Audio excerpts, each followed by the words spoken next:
Guys, എൻ്റെ favourite ആയിട്ടുള്ള ഒരു ഐറ്റമാണ് ഉമ്മയുടെ ബ്രൗണി എന്ന് പറഞ്ഞാൽ ഭയങ്കര ടേസ്റ്റാണ്. അപ്പോൾ ഇന്ന് നമ്മൾ ഉമ്മയുടെ ബ്രൗണി റെസിപ്പിയാണ് കാണാൻ പോകുന്നത് കേട്ടോ ഗൈസ്.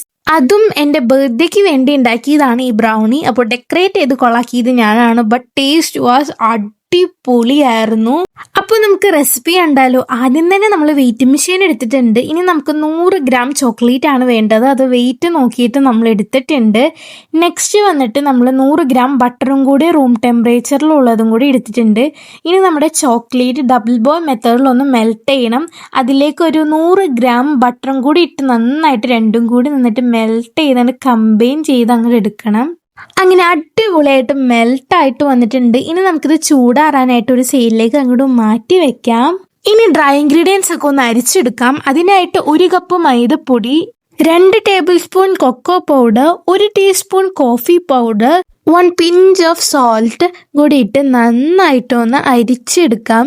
ഒരു 2 പ്രാവശ്യം അരിച്ചതിന് ശേഷം വിസ്ക് യൂസ് ചെയ്ത് നന്നായിട്ടൊന്ന് മിക്സ് ചെയ്ത് കൊടുക്കാം. ഇനി നമ്മുടെ ഈ ഒരു ഫ്ലോർ എല്ലാം ഒന്നൊരു സൈഡിലേക്ക് അങ്ങോട്ട് മാറ്റി വെക്കാം. ഇനി ബട്ടർ പേപ്പർ യൂസ് ചെയ്തിട്ട് നമ്മുടെ ബേക്കിംഗ് ട്രേ ഒക്കെ ഒന്ന് സെറ്റ് ചെയ്തെടുത്തിട്ടുണ്ട്. ഇനി നമുക്കിതൊരു സൈഡിലേക്ക് അങ്ങോട്ട് മാറ്റി വെക്കാം. ഇനി 1/4 കപ്പ് പഞ്ചസാര ഒന്ന് നമുക്ക് പൊടിച്ചെടുക്കാം. അങ്ങനെ പഞ്ചസാര പൊടിച്ചെടുത്തിട്ടുണ്ട്. ഇനി നമുക്കിതിലേക്ക് 2 മുട്ട ഒന്ന് പൊട്ടിച്ചൊഴിച്ച് കൊടുക്കാം. ഇനി അതിലേക്ക് 1 ടീസ്പൂൺ വാനില എസൻസും കൂടി ഒഴിച്ച് നന്നായിട്ടൊന്ന് മിക്സിയിലിട്ടൊന്ന് അടിച്ചെടുക്കാം. ഇനി നേരത്തെ മാറ്റി വെച്ച നമ്മുടെ ഡ്രൈ ഇൻഗ്രീഡിയൻസിലേക്ക് നമ്മുടെ മുട്ടയും പഞ്ചസാരയും മിക്സ് ഒഴിച്ചിട്ട് നന്നായിട്ടൊന്ന് മിക്സ് ചെയ്തെടുക്കാം. അങ്ങനെ മിക്സ് ചെയ്തെടുത്തതിന് ശേഷം അതിലേക്ക് നമ്മൾ ചോക്ലേറ്റ് മെൽറ്റ് ചെയ്ത് വെച്ചില്ലേ, അതും കൂടി ഒഴിച്ച് നന്നായിട്ടൊന്ന് മിക്സ് ചെയ്ത് കൊടുക്കാം. അങ്ങനെ ബ്രൗണി ബാറ്റർ ഇവിടെ റെഡി ആയിട്ടുണ്ട്. കുറച്ച് തിക്നെസ് ഉണ്ടാവും, അത് നന്നായിട്ടൊന്ന് മിക്സ് ചെയ്ത് കൊടുത്താൽ മതി. അങ്ങനെ ഈ ഒരു ബാറ്റർ നമ്മുടെ ബേക്കിംഗ് ട്രേയിലേക്ക് അങ്ങോട്ട് ഒഴിച്ചു കൊടുക്കാം. ഇനി എയർ ബബിളൊക്കെ പോകാനായിട്ട് ടിന്നൊന്ന് 2 പ്രാവശ്യം ഒന്ന് ടാപ്പ് ചെയ്ത് കൊടുക്കാം. അങ്ങനെ ഡെക്കറേഷന് വേണ്ടി കുറച്ച് ഡാർക്ക് ചോക്ലേറ്റും ഡെയറി മിൽക്കൊക്കെ ഞാൻ മുകളിൽ ഇട്ട് കൊടുത്തിട്ടുണ്ടായിരുന്നു. കുറച്ചൊന്ന് ആഡംബരമാക്കാൻ നോക്കിയതാണ്. അങ്ങനെ സംഭവം നമ്മൾ ബേക്ക് ചെയ്തെടുത്തിട്ടുണ്ട്. നല്ല മണമായിരുന്നു ബേക്ക് ചെയ്തുകൊണ്ടിരുന്നപ്പോൾ.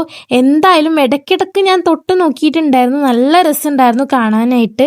എന്തായാലും ടേസ്റ്റ് അടിപൊളിയായിരുന്നു. അപ്പോൾ മസ്റ്റായിട്ടും എല്ലാവരും ഈ റെസിപ്പി ഒന്ന് ട്രൈ ചെയ്ത് നോക്കാം. ബ്രൗണി വന്നിട്ട് എൻ്റെ ബർത്ത്ഡേക്ക് വേണ്ടി ഉണ്ടാക്കിയതാണ്. എൻ്റെ ബർത്ത്ഡേ വന്നിട്ട് മെയ് 20-നായിരുന്നു.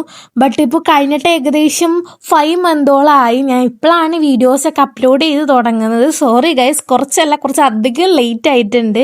എന്തായാലും സംഭവം ബേക്കായി വന്നപ്പോൾ എൻ്റെ അടുത്തുനിന്ന് മാറാനേ തോന്നുന്നുണ്ടായില്ല. അത്ര അടിപൊളി മണമായിരുന്നു. അപ്പോൾ എല്ലാവരും ഈ റെസിപ്പി എന്തായാലും ട്രൈ ചെയ്ത് നോക്കണം. ചാനൽ സബ്സ്ക്രൈബ് ചെയ്യുക, വീഡിയോ ലൈക്ക് ചെയ്യുക. അപ്പോൾ ബർത്ത്ഡേ വ്ലോഗൊക്കെ ചാനൽ വരുന്നുണ്ട്. അപ്പോൾ എല്ലാവരും വെയിറ്റ് ചെയ്തിരിക്കുക. അപ്പോൾ ഇന്നത്തെ വീഡിയോ ഇത്രേ ഉള്ളൂ. അപ്പോൾ എല്ലാവർക്കും ബൈ ബൈ.